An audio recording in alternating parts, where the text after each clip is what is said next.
I just emailed the PowerPoint itself, but Okay, I don't need to use PowerPoint to just give them. okay, let's see, and I'm not entirely sure how to share it.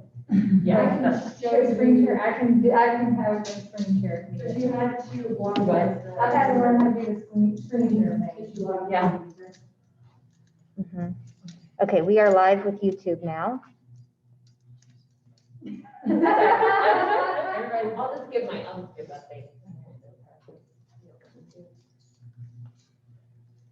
All right. Good afternoon. Hi, everybody. Okay, so for our meeting today, I'm so glad we get to meet in person, even though it's just a few of us, but it's been a while. I think it's been 6 months or so since we've had an in-person meeting.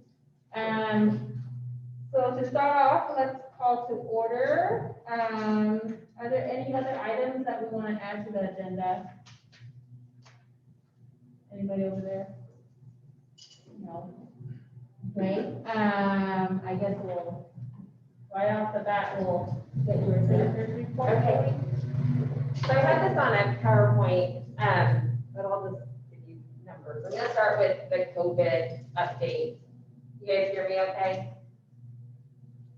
Okay. So numbers from today, we are up to 1,722 confirmed positives here in the county. 591 are active, 1,123 have recovered. We have had 8 deaths in the county. We currently have 3 COVID positive patients in the hospital. From the free testing that we did 2 weeks ago, we had 567 come through, and out of those, 43 tested positive. And then I had on my PowerPoint graphs, but you can actually look it up on our website. I just pulled those graphs from our website. They're showing you mainly what I wanted to point out was the percent positive graph. Last week we were at 13%. The week before we were at 12%. Prior to that we were in the 30s, so we came down quite a bit. And then also on that chart it shows you our 14-day cumulative percent positive, which we're currently at 12.7%. So we'll keep that up to date weekly, and we do send that out with our Monday press releases. As far as our response, we're still under order number 18. That does not have an end date, so it's until it's amended or rescinded. The event request process seems to be working well. Businesses are adhering. We haven't had any complaints from bars or restaurants, so it seems that they're adhering to that. We continue to monitor activities in the hospital and other healthcare facilities. So far, they're not overwhelmed, so that's good. Continue to monitor that. We've located another facility that can serve as our alternate care site should we need to use that. And we're working on the final agreement there and looking at what triggers we need in place to activate that. We also have finalized the agreements for the permanent respiratory site, and that will also serve as our swabbing station as well. So currently, that's happening with Conza staff at the tent in the parking lot of the health department. Those operations will move to the permanent respiratory site, which is in the medical complex just off the street. So we're working on staffing for that right now. Conza is actually contracting with a few different places for staffing for that. So we're working on that, and we hope to have that up and running in the next few weeks. As far as our CARES fund, I just had a list that I was going to show you what we're doing with the CARES funds that we received. We do have our Abbott machines. Those are the rapid testing machines. We do have those in. Problem is we don't have our supplies to go with that. So we don't have our testing kits to go with that, but we're waiting on those. We have hired 2 temporary nurses. I say temporary because that money has to be spent by the end of the year. So they'll be with us until December 31st. They will start next week. We do have contact tracers or money set aside for contact tracers. We currently have, I think at most we have 12 working at the EOC at a time. But we have money set aside to do more contact tracers. We have already paid for the CARES fund. It's called an ESRI contact tracing system. So it will really help our contact tracers to be able to track cases better. So we're getting trained on that this Friday. And then we also have money set aside for an alternate care site, a permanent respiratory site, and personnel, and then PPE. So those are just some of the things that we'll be spending this CARES funds on. We do have another free testing day coming up. We have this advertised on our Facebook page and on our website. That's October 1st. From 7 to 10 will be at the City Park here in Manhattan, the Pavilion. And then later that evening, from 4 to 7, we'll be in Leonardville. It's up by the ball field, 401 Chase Street, the address. And the same way that we've done the previous free testing, they'll stay in their car with a mask on. We'll get their information and then they'll go through and get swabs. So we've done this with KHE and the National Guard, and it's worked very well in the past. So we're offering it again. So let me know if you want help with that or take volunteers. And then as far as staff updates, we do have a new clinic supervisor starting with us on October 12th. That's Erin Price. We do have a new Sept coordinator, Renee Lucas. She was able to join us today, so we're very excited that she's starting with us full-time tomorrow, right? Yes, okay. You're still in it? Yeah, I'm still here. And then we do have a clinic nurse position open. This will be posted after the VOCC meeting tomorrow. So we'll have a nurse that will be looking to hire. That's all as far as staff updates. And then I'll let, I'm going to talk a little bit about the flu clinic. Starting next week, next Monday, we'll have flu vaccines available by appointment. So they can call the health department to make that appointment. This is a drive-through clinic. So from 8:30 to 11:30, we're utilizing the tent. Hansa does the COVID swabbing in the afternoon, so we can utilize the tent in the morning. So from Monday through Thursday, we're doing drive-through vaccinations. So, but they do need to call ahead to schedule those appointments. And you can find out more information by giving us a call, or you can visit our website. So it's just rileycountyks.gov/flu. We are going to be doing Oktoberfest, but not the normal way.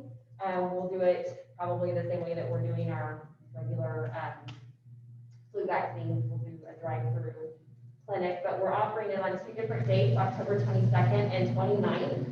And we'll probably do those at Port Hall. But more information will be available hopefully within the next few weeks. And then I'll let you guys, I have some supervisors here, they can give their program updates. Can you hear me okay, or do I need to come closer? We can hear you.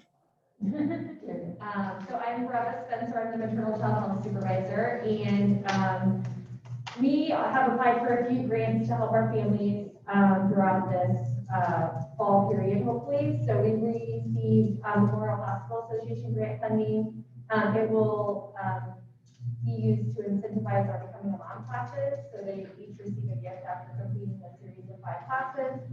And it also will go towards advertising for the program, for our program, as well as our weekly home visiting families will get an incentive, and if they do postpartum maternal infant at 135 will get an incentive. Usually it's a gift card of $25. We also applied for the Technologies for Families grant through the Kansas Department of Health and Environment. This would give our weekly home visiting families either tablets or an internet service to hopefully be able to do those visits via Zoom if they are in quarantine or they don't feel comfortable having one of our social workers come to the home. They can also use it for other things like for school Zooms or things like that. The service will be paid for the remainder of the grant, and then of course that will be disconnected, and then they can either use it on public Wi-Fi or if they have internet at their house. And then we're also going to purchase phone cards for our Spanish-speaking population, as many of them use track phones or just don't have access to cell phones. So that's what we're planning to use that grant funding for. And then we also are going to apply for an injury prevention grant through KDHE, and this will provide injury prevention items to families in our community. So gates, electrical outlet covers, pretty much anything that you can think of that would be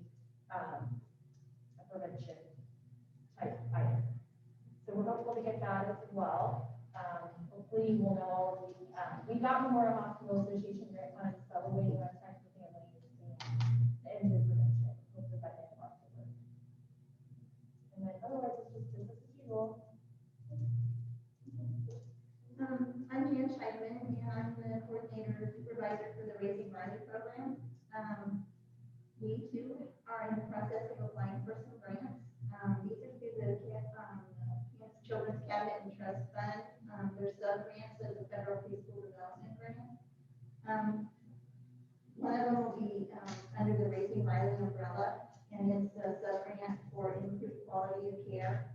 So we're proposing $25,000 grant, and it's renewable for 3 years. So we're just putting together a program to help providers in the county and possibly outlying counties too, since we're not really defined by this area, to help improve the quality of care to providers and families in the area. So we'll probably do that with some training, some incentive money, some supplies that they may need in their programs. The other one is the sub-grant, is called Connected Families to Services. And with that funding, that's $75,000 a year, and two is renewable for 3 years.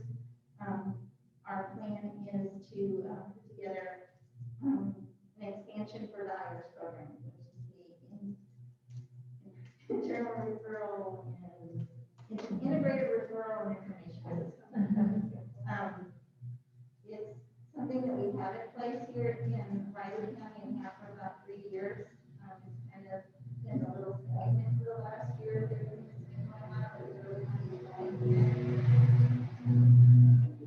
Get more people on board. We also just recently have connected with Hunt County, and there are some announcements now that Potawatomi County, Riley County, IRIS community. So. Sorry to interrupt, but those of us who are on the phone, or those of us who are zooming in, cannot hear. Instead of us trying to do it on our own.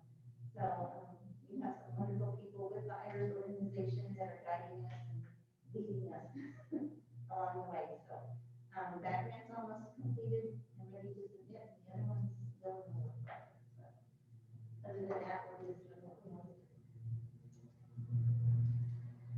Caitlin, do you have an update? I just said, I'm having a hard time hearing.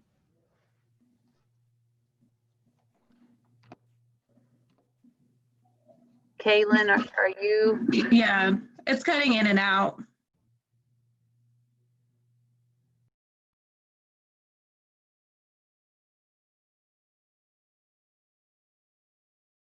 Can you hear me, Michelle?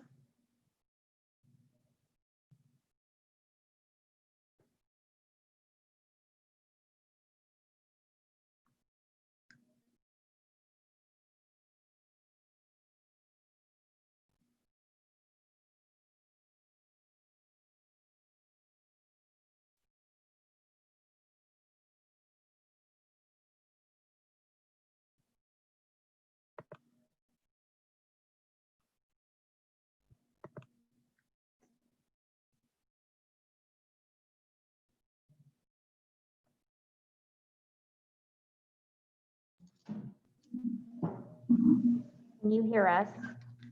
Yeah, we can hear you. Can you hear me? You can hear us? Yes, but the last speaker, I Okay. wasn't So- really able to understand anything that she said.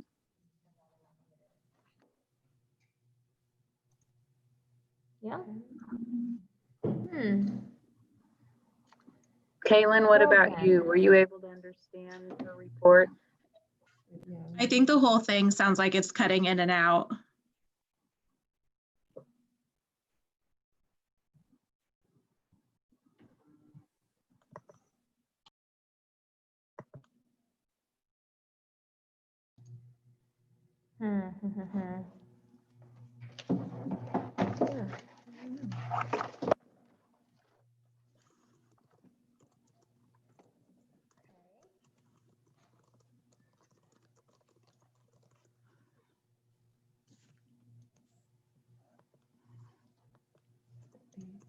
Okay, now talk. Can you hear me? No, Darn. and you, It's just,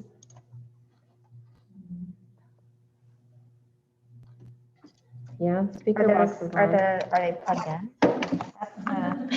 There's the kicker, No, the big one. camera. Where's that plugged into? Right here. Okay, well, it's plugged in, so it should work. Okay, I may need to call IT, not that IT would be able to help us over the phone.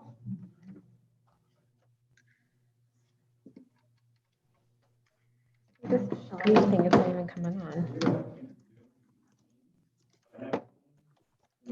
Speaker or just have it go to the regular computer, you have to change the speaker settings. So this one. So I don't know how that works with Zoom. So Kaylin, are you able to hear me? Yeah, I can hear you, Robin. Can you hear me? But- Yes, but it sounds Okay. like they can't hear us. Yeah.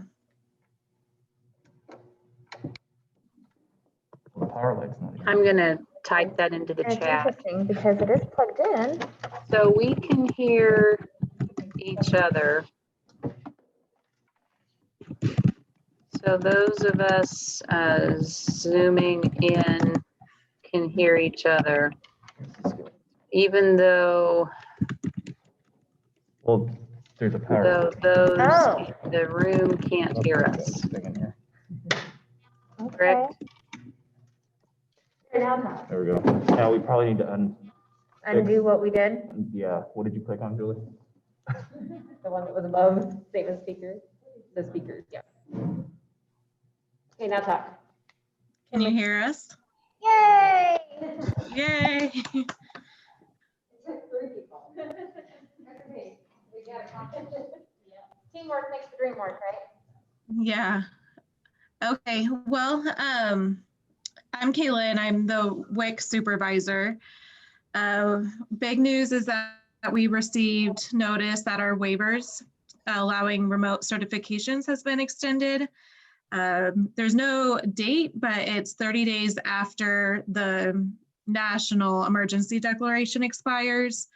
So we do have some flexibility just in case it's rescinded or it's not renewed on time. We still have staff at both of our Manhattan and Irwin locations. We're looking at ways to get more outreach into the more rural areas.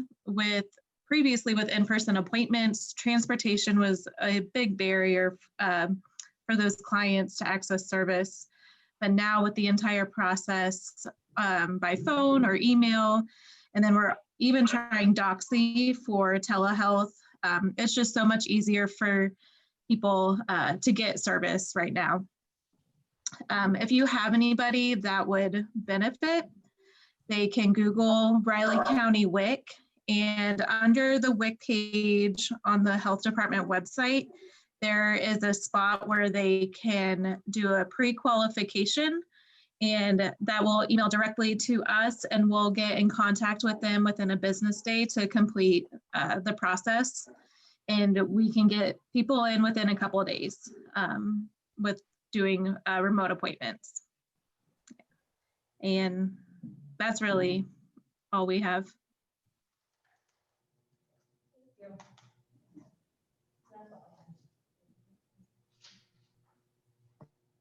Do you guys on Zoom have any questions? I'm gonna going back to your alternate site, care site. How many people actually use it in Riley County? The alternate care site, we haven't had to use one yet. Oh, Yeah, so we haven't been, yeah. Okay, we haven't needed that yet. So it's important that we get at least an agreement in place that Right. you need to utilize that, yeah. let's see. Can I make a suggestion? Could we introduce, since we do have a new staff member, could we introduce you all, the PHAC, so that way she knows who you are? Okay. Or not out. Okay, I'll start. I'm Jenny Yuen. I'm currently the Public Health Advisory Council Chair. Hi, I'm Ben McKenna. I'm the group practice manager years in raising gratitude. So one of you guys introduce? I just see Robin. And, Robin okay. And Kaylin is. Sorry, Wick, And Robin. can you hear me, Michelle? Yes. Robin, can you introduce yourself? Yes, I'm Robin Cole. I'm a member of the Public Health Advisory Council, and I'm also the Executive Director of Pawnee Mental Health.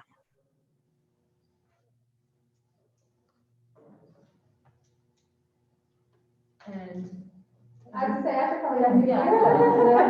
I'm Renee Lucas, and I have been introduced many times as the new Andrew. So I'm the new public health emergency preparedness coordinator.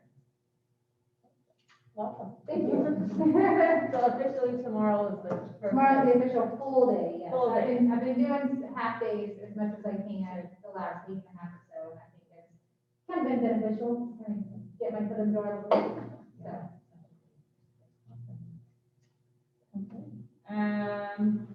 Moving down to new business, I think in our past meeting, we were discussing the PHAC's bylaws, and we are short 4 members, my last count. I think we're looking for, we're currently 6 members in the PHAC, in fact. And I think a couple of our members right now made some recommendations from MATC and also, I can't remember. I think MATC. BHC, we're having trouble like we always do. I think it's it's hard to find someone from BHC hospital in the last couple of years. We were lucky to have Caitlin Pride, I think. No, I don't know. I didn't get them. Yeah. But she left her post, so we're just having to see who else we can come up with. And Michelle, do you know if people were to apply for the PHAC, it goes through the courthouse? I mean, it goes to the. Yes. The form, I believe, is on the website, and then it is sent to Cindy Gabriel. Okay. At the courthouse, and then she sends that to us, and I bring them to you all, Okay. so you can review the application. Okay. for So at this approval. point, you haven't received any. No. Yeah, okay. So, I have not. and then we were discussing ways to recruit people, that are interested in joining this, council, even through Facebook ads or word of mouth, or even clients that come through, the health department. So we're still working at that. Anybody have any more recommendations? And yeah, we really tried to get clients, when I first started here, we were trying to get clients of, services over here, or even at the clinic. It's really hard to recruit clients, especially some of the supervisors were saying that it had to do with the meeting time, 4 o'clock is hard for people that are working until 5, so we may have to look at that, if that becomes a barrier, changing the meeting time. Julie, this is Robin. I think that if we have somebody who says, yes, I'm interested, and yes, I want to serve, but 4 o'clock will not work for me, then I think it's worth having a discussion about changing the times. But I think until that time, I don't see a reason to change our meeting times. Yeah. Okay.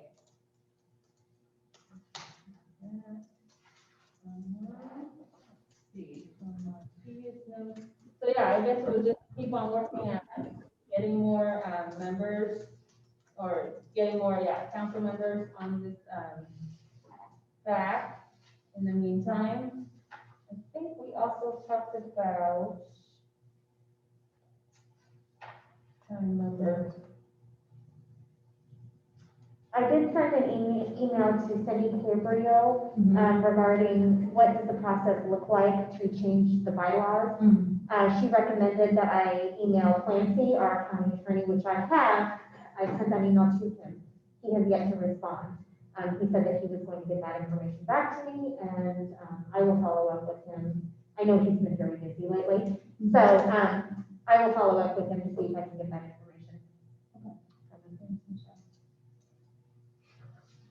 Other than that, do we have any more new items, old business that we need to discuss?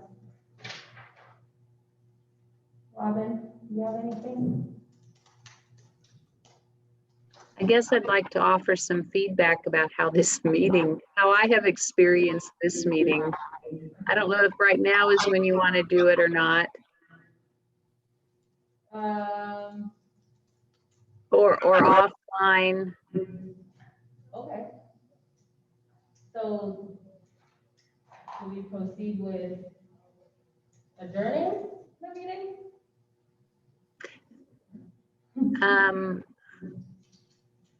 Okay, I had a hard time hearing what you were saying. So if we have no other new business to discuss, I can adjourn the meeting and then we can get your feedback. Okay. Is there anybody else that I'm missing? It was Kate on it? Was that? Kate is on here, but she is not on video. Okay. Oh, there she is. I just want to make sure I'm not missing her. Yep, I am here. Okay. Is there anything you need to add before I adjourn the meeting, Kate? No, I don't. Thank you. Sorry, I got a little distracted with an email I needed to do. So Julie, what are we looking at for Riley County for Halloween? Because I know like KDHE and CDT are recommending like not trick or treating. Yeah, Are you gonna put out an order for that, or are you gonna try and do like, hey, let's do it as quickly as possible? we're gonna try to stay away from an order. And yeah, looking at KDHE's guidance more, we know that a lot of the big events have already been canceled. Some of the others we've seen come through are event request forms, like the West Loop. There's another one called Trunk or Treat. Those are some things that have come through the event request route. So we actually have an in-house committee that takes a look at those and approves them, or they'll ask questions from the organizer. So far, we've approved every event that's come through. Now Halloween, we haven't yet approved anything. We're still looking at those. It'll definitely be different than it is usually. But yeah, we're just looking at those as they come through the event. We want to try to keep everything the same as far as, I've already had somebody reach out to me about an event, and I said, no, just go through the event process, the event request process. So anything that's under 250, we have our in-house committee take a look at those. Anything that's 250 or above will go to the command staff, and they'll either approve those or not.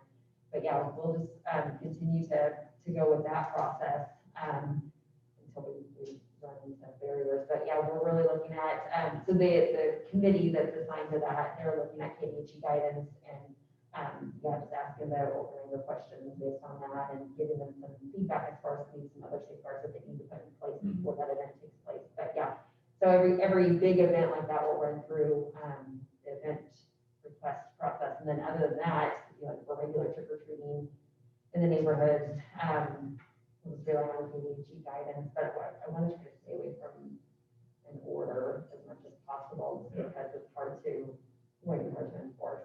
Yeah. That's where we're at right now, but I keep saying that Halloween's so far away, but it's not, like, October 1st is next week already, so it's coming up. Are there any events going on base? So we haven't had a chance to get together to pitch some ideas to the command in general. But that's something that we would lean more towards as something that we can coordinate, like some kind of like a car parade thing at the conference center or something like that, or possibly we already allow trick or treating, having it during like daylight hours, so it starts earlier, so that you don't have people, in the dark intermixing as much, and people stay in their different living community areas rather than, bursting out to different ones. Because those kids we figure are more likely already playing with each other, so if you do happen to have it, at least it's still within that community. But we haven't did anything official that we're going to pitch yet. Okay, So we're still kind of coming up with some courses of action. okay, we'll keep you posted.